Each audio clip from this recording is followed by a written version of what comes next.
We leave the broken roadblock at Neuville-Plain and head south to 1943, Sicily, and Operation Baytown is commencing. The British 8th Army, 13th Corps, crosses the Straits of Messina, heading up the boot of Italy.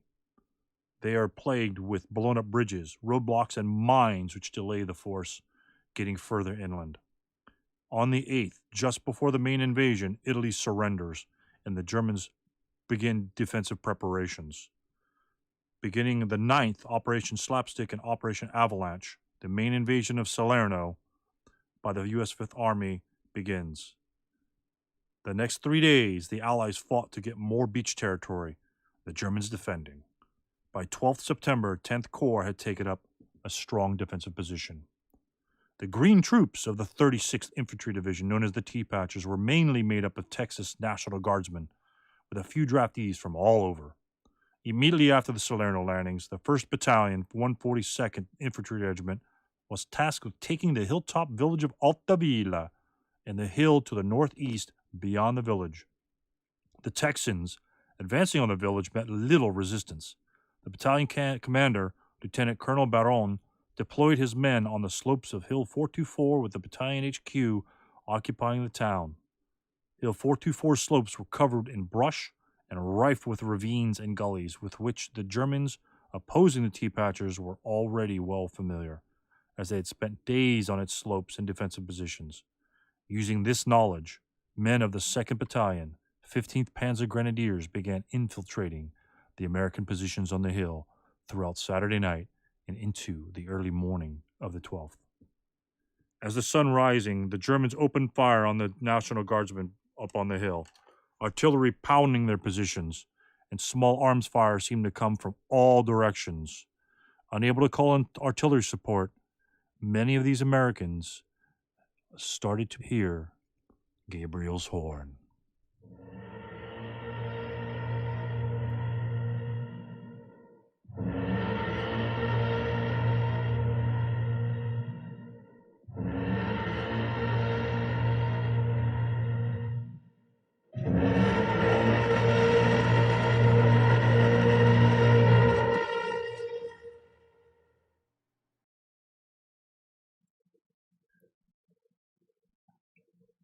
So here we are at the beginning of the scenario, and there are a few scenario special rules that we need to cover here, and I will go in depth on pretty much the pre-planning of this specific scenario, because this scenario essentially is broken down into two games in one.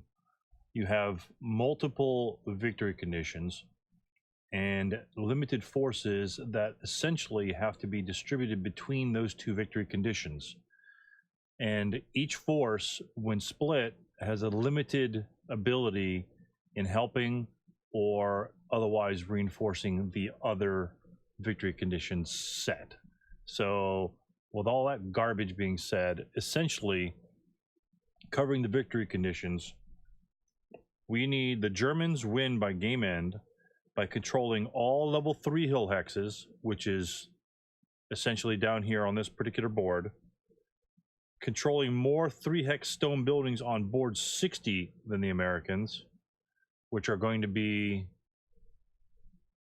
1, 2, 3, 4, 5, 6, 7 buildings qualify for that, so they need to secure 4 of them and amass more greater than or equal to twice as many casualty victory points as the Americans, but at least 8 points must be obtained. So 4 out of 7 buildings on this particular hill, which is Altavilla, and then you must control all level 3 hill hexes on this building, which is there's a 4 clump here, and then there's a large clump here. There's 2 hexes here and 3 hexes here as well. So for all intents and purposes, the scenario is going to be cut essentially in 2, and pretty much that's going to be your dividing line. Forces that are going to be used against the hill will not have time, because it's a 7-turn scenario, to go and reinforce the top of the village. Now, the village being stone buildings, the row houses do not exist, so that it makes it much easier to either fight or move and or control those specific buildings. So that makes it much easier for the Germans. Otherwise, I think it's honestly it's an insta German loss. But just take into consideration that this game is essentially 2 scenarios in one, and I would not play this if you are a first-time ASLer or ASLer that has difficulty in assigning, I guess, troop values or objectives to specific units. And this scenario, based on the American setup, because the Americans can set up differently, they could spread out, as my opponent has, as you see in this picture here. He has spread, all the Americans are in foxholes. He has spread out on all the hills, which is distributed very widely, which can make it very difficult for the Germans to really pin down and attack the units. And on the Altavia build board up here, I'm not sure what board that is. That's board 60. Pretty much, he just has the same. He has the same amount of forces in the village as he does on the mountain, with like 2 squads to boot there.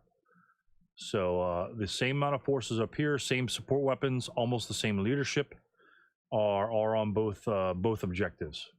And again, casualty victory points have to be maintained. They have to be twice as many. So when the Germans are losing points, they got to capture or kill twice as many, or essentially gain twice as many victory points than the Americans. So the Americans can win in one of 3 ways.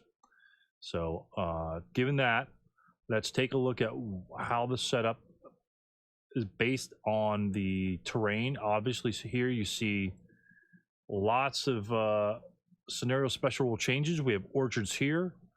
Olive groves are in these locations here.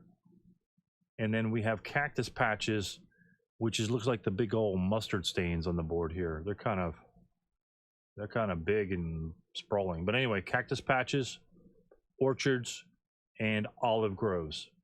And we'll familiarize ourselves with those, because those can make a huge impact, especially on your approach onto this board up here. So we've got, and they're all interspersed. We've got orchards along the road. We've got olive groves next to orchards, which look like orchards, and we've got cactus patches here. So it can be very confusing on what the hell you're looking at. And it could be, and then you've got crag here, and it's just a mess. Just a mess. So let's look at the I'm going to describe the rules for cactus patch and olive grove. They're very short, just a couple sentences each. Essentially, the cactus patch, which is the yellow here that you see, is a half level. All orchard rules apply, which means they're inherent, except for a cactus patch is a half level obstacle, which means they will not cause a blind hex as orchards do. And but it affects LOS just like as if it's rubble. So essentially, these are just rubble hexes for all intents and purposes. But each one has a +1 terrain effect modifier, has kindling and spreading numbers of 12 and 10, which are very high, obviously, because cactuses are very moist, and that makes a big difference because the EC are dry, and we do have off-board artillery and tanks that can blow up and burn. So high numbers prevents this entire board here from going up. And also, the biggest factor is the movement factor, and movement point costs are triple those of an orchard. So you're looking at 3 movement factors or 3 movement points to enter this orchard, this cactus patch right here. Going uphill, 6 movement factors for infantry. So obviously, you look right here on either of these boards, you know, going up this hill, that's essentially, it's impassable. For all intents and purposes, it's impassable. There are 1 hex movements, you're going to be CX'd. You don't want to do that. It's very trudging. Of course, that's going up the hill, doubling costs.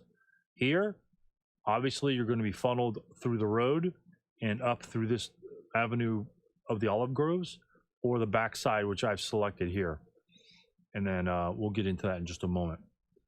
So never out of season, and vehicles may gain wall advantage in a cactus patch, which is really odd. So just a bunch of odd stuff going on. Now olive groves, in comparison, all orchard rules apply to the olive grove hexes, except that olive grove is a +1 TEM, just like the cactus patch, and its movement factors are double those of an orchard. It's never out of season, and you may gain wall advantage in the olive grove hex. So in essence, this is a 1 movement point or 1 movement factor hex. This is a 2 movement factor hex, and this is a 3 movement factor hex. All of them are the same, except for the cactus patch are a half level, essentially like rubble, half level obstacle. So 1, 2, and 3. Again, the olive groves are a little bit more rare, kind of like spread apart. They kind of block here, kind of over here. Actually, this is nice +1 TEM up on the hill. So +1 TEM in here. So that's what we have to look at. Don't be overwhelmed with some of these weird old terrain rules, even though they're all over the place. Just keep in mind, +1 TEM is the number one thing you want to know. How much defense is it going to give me? How much defense is it going to give my opponent? How much does it cost to move through the garbage? And then like special rules, like crag and special rules, because there's lots of mortars. Mortars do good things to crags. You don't want to be in crags with the mortars in the game. Anyway. And then here we have a lovely gully, which can dictate a lot of movement on this side of the board. Not really any restrictions on this side. Lots of olive groves behind here. But the Americans are pretty much concentrated on the essentially western portion of this hill. And they're obviously concentrated up on the Alta Vila locations up here. They have to be within 3 hexes of my sniper marker, as I have in Q6, and then they can move from there. So leaderships for both sides are pretty much -1 leaders and level 0 leaders. So leadership is going to be a big part. It's going to essentially be maneuvering, and fire control is the biggest thing. Now, the one thing to note is when you're setting up a scenario like this, especially when there's so much going on, and I had this problem myself because the Germans have off-board artillery at a level 4 observer on the north side of the map, and it's secretly recorded prior to setup. So my looking at the scenario, I was all humdrum. It's like, okay, I need to split my forces. How am I going to do that? I got to take this whole hill here. I've got 4 tanks coming on. Turn 2, they're essentially assault guns, so if I move, they're not going to hit anything. I got a 9-1 leader, but you know, whoop-de-doo, pretty much is just a 9 morale in the tank. The +1, actually the -1 leadership modifier obviously helps, but we'll see how they develop the game. So I got 4 tanks coming on, but I got lots of terrain to cover. So another thing, like I said, so I initially put my off-board observer on this side of the map, and I spent like 20 minutes like, hey, where my pre-registered hex going to be, because you do get a pre-registered hex for your for not your first one, but for an off-board artillery mission. You could pre-reg 1 hex. So it's like, okay, where am I gonna drop it? I'm gonna drop it on the hill. I'm gonna drop it on the top portion up here. Where's it gonna go? So excuse me. So I had it all planned out, and all my forces set up, and then I read the scenario card yet again, like I suggested previously in other episodes, and I found out that it has to be on the north side of the map instead of the south side of the map. So then I said, oh man, that screws all my things up. So I had it over here in this location, about right over here, and that way I could see the entire portion of the top here, and also see strategic locations up on the hill. But as it ended up, I think I put it about right here, and that way I could do the same sort of thing and pop over here. My pre-reg hex was, I believe, I don't have it marked here, but I believe it was one of these building hexes, either this one, or maybe that one. And pretty much I was going to use the pre-registered hex depending on the enemy setup and whether he made an advancement on this on this front here against my assaulting troops. If he made a move up there, I would drop my pre-reg on him and drop smoke. I was only thinking to drop smoke on him. That way I can freely get up the hill. I need to get up the hill first.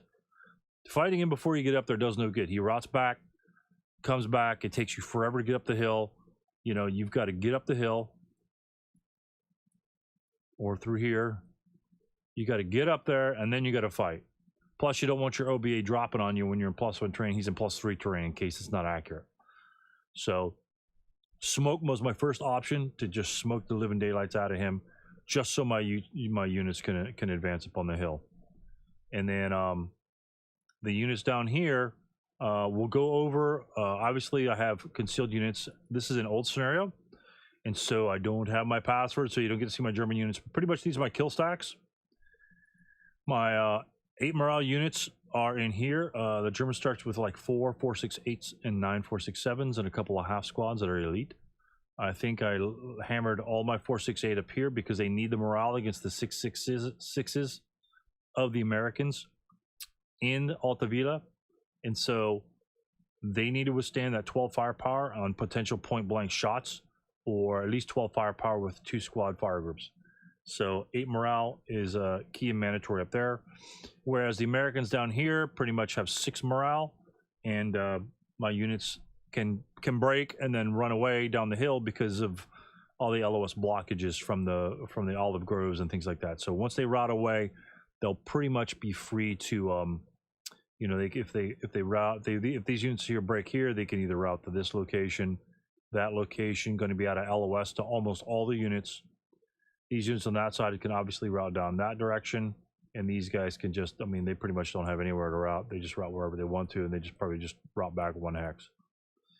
And these units here are pretty much, these units in the middle are pretty much my linchpin units. These are critical to stay alive, but we'll see what happens with them. For them to route, they'll be in a world of hurt, because as long as the, oops, let me delete that. As long as the Americans have LOS to these units here, they may not route this way. They may not route away from them, and obviously you can't route towards their units. So pretty much if these units break, they stay right there. Now the setup rules say that all Germans set up concealed regardless of LOS to the American units. And they also have 9 concealments from which to use. And so some of these will be dummy hexes, dummy stacks. I think my dummy stacks is a couple on here. I think there might be one or 2 here, but pretty much all my units have, all my hexes have units in them, and those will be disclosed as we move along. So one thing you want to note, you're saying, Stu, good Lord, look at that stupid setup you got. What the hell? There's no concentration force. You know, if all these are 1 squads, you know, these are maybe 4-8-12. You're not an LOS to anybody. He's in +2 terrain. You know, you're not going to break him. And I can't check I can't check unless they're in line of sight. I can't inspect these counters, even though they may not be concealed. But Stu, you know, you got guys over here doing nothing. Guys over here, he's in the middle of the open, and yeah, you got 2 demos too as well. Demos aren't going to be as effective up here. You're going to be in close combat up here, close proximity to enemy units. All my demos are going to the top. So, but Stu, you've split up. You got 2 guys here, 2 guys here, 3 guys here. Actually, there's 1 guy here. Let me get rid of that for a second. He's concealed, but just assume, let's pretend he's concealed. So, but you got guys got everywhere. So, my answer to that is probably based on my opponent's setup and based on his unit type. And this is very important in this specific scenario for this specific setup, is that the American has 6 morale. And using the principles of 1 specific rule case is I plan on using my big stacks, if need be, and my wee little stacks here on this side and my big stacks on this side to encircle their key positions on the hill. So we've got a big stack here Okay, let me change the color here. We've got a large number of units under here. These are probably squads or half squads. This is probably one support weapon, and we have a large conglomerate of units here. And these guys have like a mishmash of stuff. So I can assume maybe there's a mortar here. There's mediums probably here, mortar, mediums, mortar, and probably nothing on the bottom portion of this map. These are just squads. These are just you know, satellite units where, you know, I've got to go deal with them, and maybe if they get a lucky shot first, then they can take me out and then survive and hopefully win the game.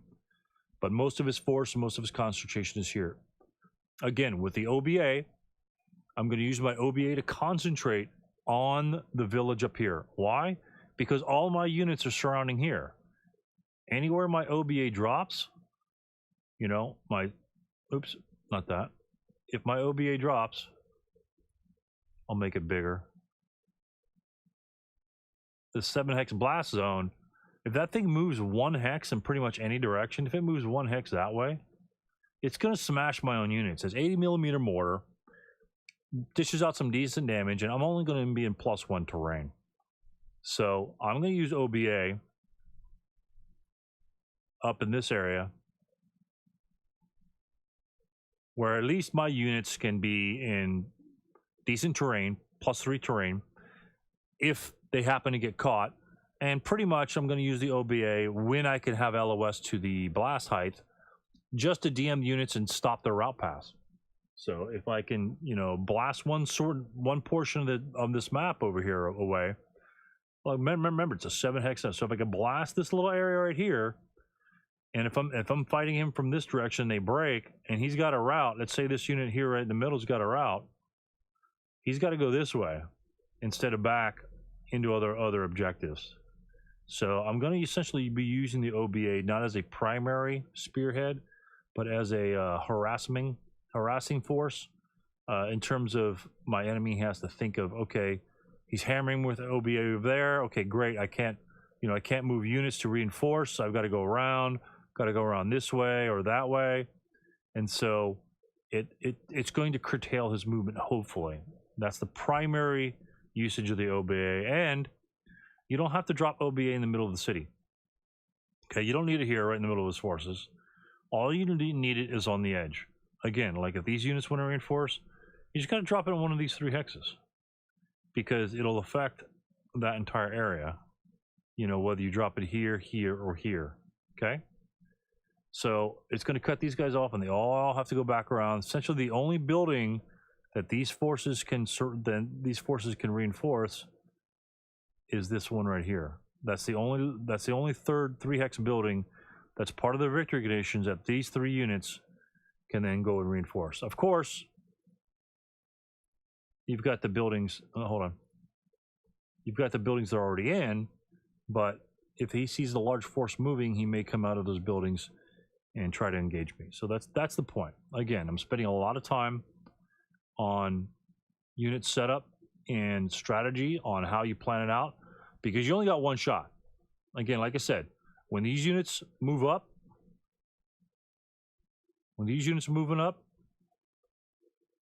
you know, although they can provide some supporting fire over here, they're going to be, you know, dealing with these full squads, 6.66s and 5.36s up in the hill.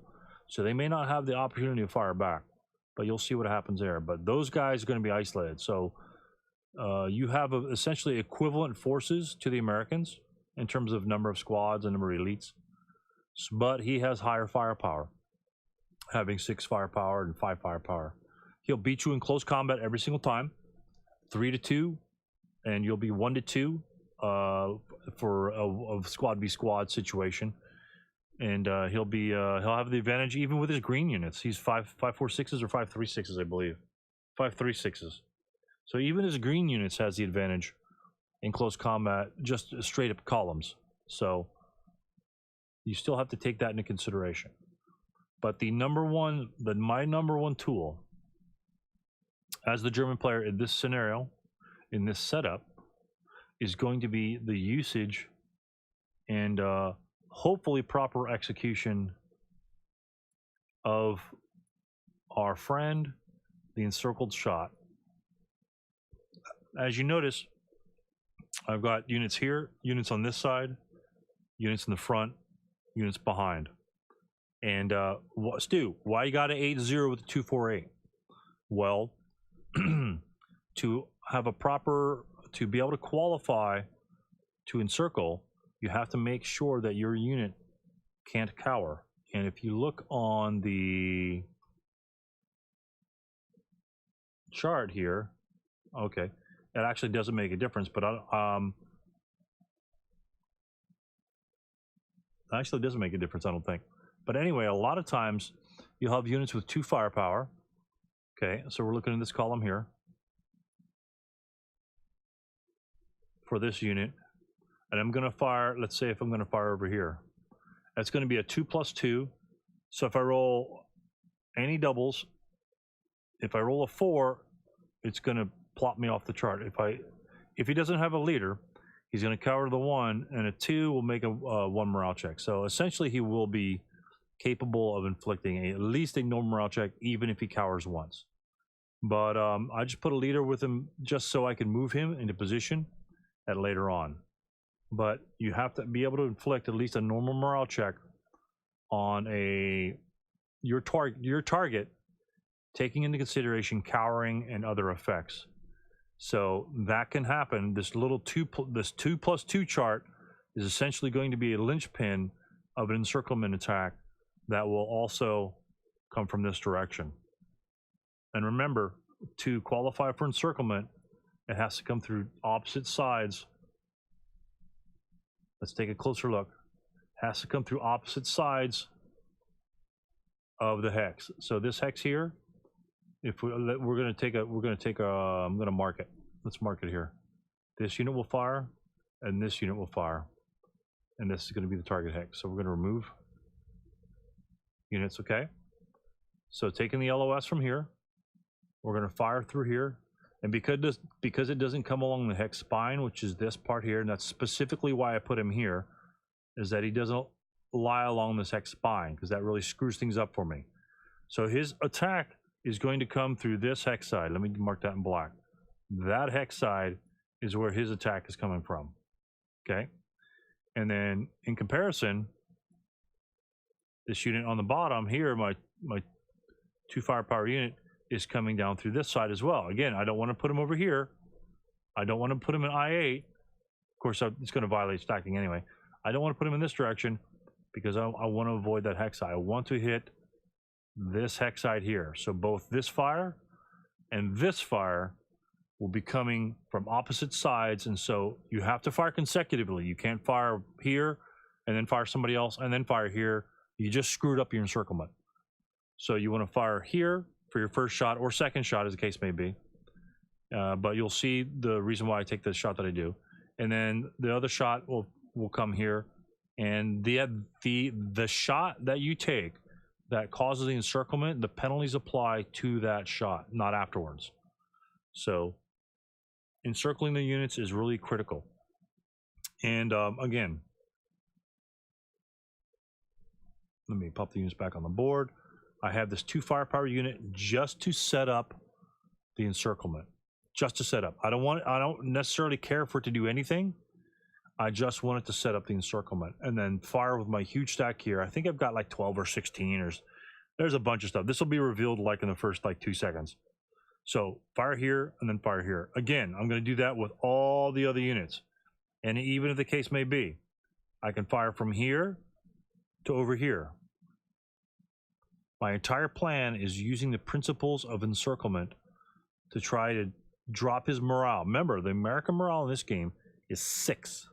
So if we encircle him, it's going to drop to a 5. So number of things with encirclement. I'm sorry I'm dragging this on, but this is extremely important and is the key to this specific game. If you encircled someone, fire out of that hex is going to be +1. So immediately, all your terrain locations, as the Germans, you're going to have a +1 increase in defense. Throw that into most of the terrain that you're going to be in, which is going to be your cactus patches, your olive groves. Well, the orchards won't apply, but the cactus patches and olive groves will give you essentially +2 terrain, which is the same thing that he has in the foxhole. So you will be on equal ground defensively. But with his status being encircled, he will have a +1 outgoing fire. His morale level, most importantly, morale level, will decrease by 1. Let me find that counter for you guys. Let me find that counter. It's extremely important.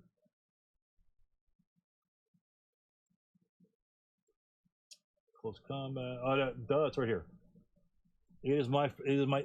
Actually, the encirclement counter is my favorite counter in the entire game. Because we flip this bad boy over. This is what it's going to do. Morale level 1, huge. So now he's got a 5 level morale. Even the Italians have a 6 level morale. 5 level morale for them. And then his outgoing fire will be modified. Also, route phase, surrender to adjacent enemy. Remember, the third qualifier for you to win this game is the amassing of twice as many casualty victory points as the Americans.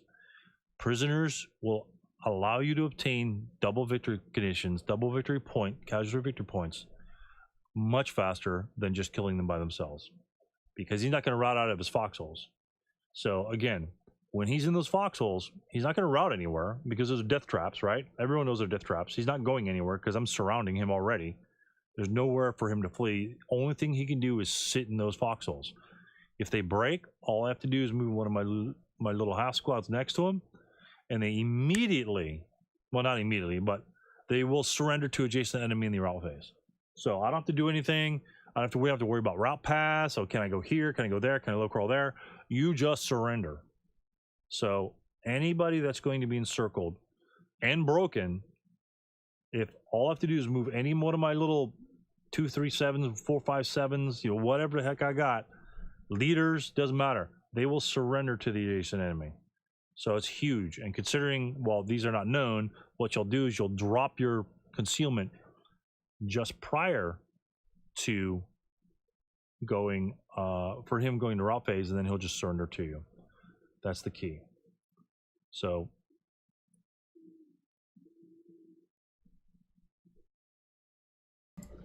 thanks for watching this this setup and analysis video, and up and coming is the actual game replay with the tanks coming on. So thanks again for watching, and I look forward to showing you the next exciting conduct of the scenario. Take care.